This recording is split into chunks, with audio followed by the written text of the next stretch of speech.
Okay, so one conversation we've had a bunch in the last 2 weeks, and we've come back from vacation. We're thinking big picture. They're supposed to play Tuesday, they didn't. Like 10,000-foot view. Rasmus Anderson has 2 years left with the Calgary Flames in his contract. He makes $4.55 million. When he becomes a free agent, we're hearing the cap might be around $110 million. He might be worth double what he's making now in that new cap era in terms of percentage of the cap. Mm-hmm. He's also 28 now. He'll turn 30 the first month of his new deal. He feels like a max term guy. If it's Calgary, it'll be 8 years. If it's elsewhere, it's 7. If Chandler Stevenson's getting 7, he's going to get 7. Yeah. How the Flames treat Rasmus Anderson to us will be very revealing, because is it we're not really going to strip it down to the studs and we'll just try to be, here and there, get value where we can on expiring contracts? Or is it like, hey, we're going to trade Rasmus now, get max return, bottom out a bit, and get into that range in the draft where you can find a superstar? How do you sort of view that whole decision with the Flames? Because we think it's going to be telling. Well, I'm 100% with you, and you've laid it out beautifully, and I think it's too soon to say. It's too soon to say.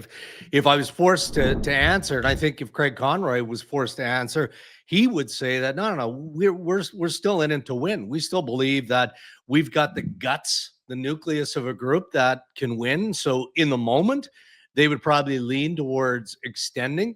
But let's see where we're at as you get closer again to March 7th and the NHL trade deadline. It feels to me that they're a ways away from having to make that conversation. And I would think that internally, and by internally, I'm talking about the extended group, not just the few management types that exist with the Calgary Flames. Let's throw Iggy into the mix and everybody else. I would love to be a fly in the wall for those conversations. Because I know what they were like going into this season, and there was great debate as to the direction the Flames should be headed in. Well, maybe it'll be more telling again as we get deeper into the second half and closer to March 7th. But I'd like to be the fly on the wall to listen to those conversations and the debate as to what direction they should go in. And Rasmus Anderson, to your point, I think will be a chip that is played. And when they make that decision, yes, very telling as to what direction they're headed. You asked Dregs to put on his GM hat.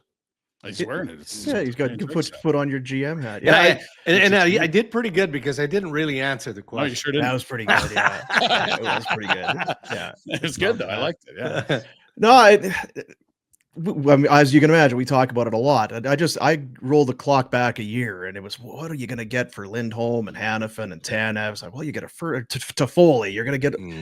And I mean, they got a first here and there, and that sort of thing. But it kind of felt like either we overvalued the player, or we're not in those conversations. But it sure feels like Rasmus Anderson, given the player, the age, the ability, the shot, and the cap hit, it feels like there's a bonanza waiting at the end of the rainbow here. Well, and a little bit of term, right? If the consideration is moving him this year.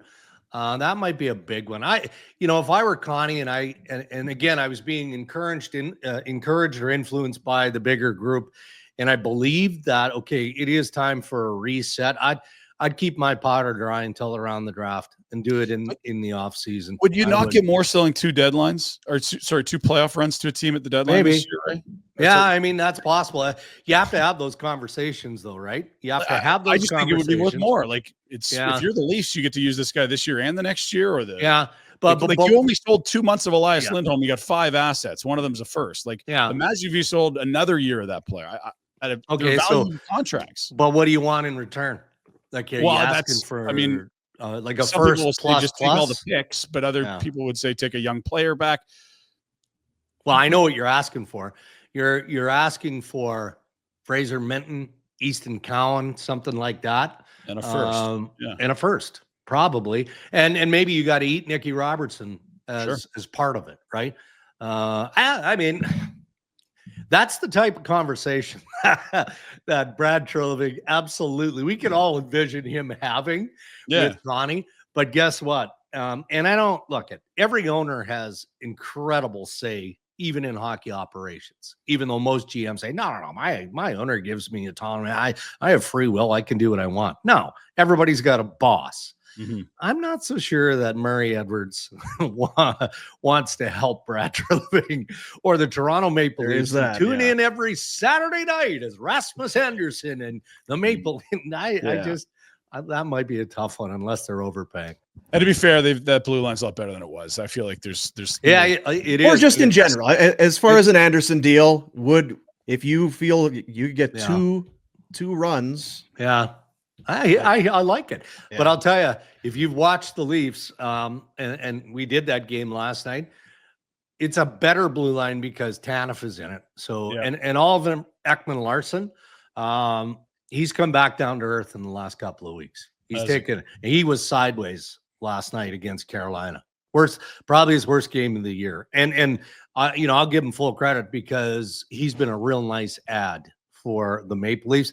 And there's something not right about Morgan Riley as well. Like, he just hasn't been on top of it. So even though you're right, the blue line is better, man, there wouldn't be too many GMs in the National Hockey League, that even Brad Treliving in this case, who aren't looking for some idea of an upgrade, however that looks and however you make it work. Hey guys, thanks for watching. Be sure to check out more of our content right here on the Flames Nation YouTube page. We had a bunch of great long form interviews. You can check out some videos we've done as well outside of the studio. And of course, if you want more writing or merchandise stuff, flamesnation.ca or nationgear.ca. Appreciate you watching.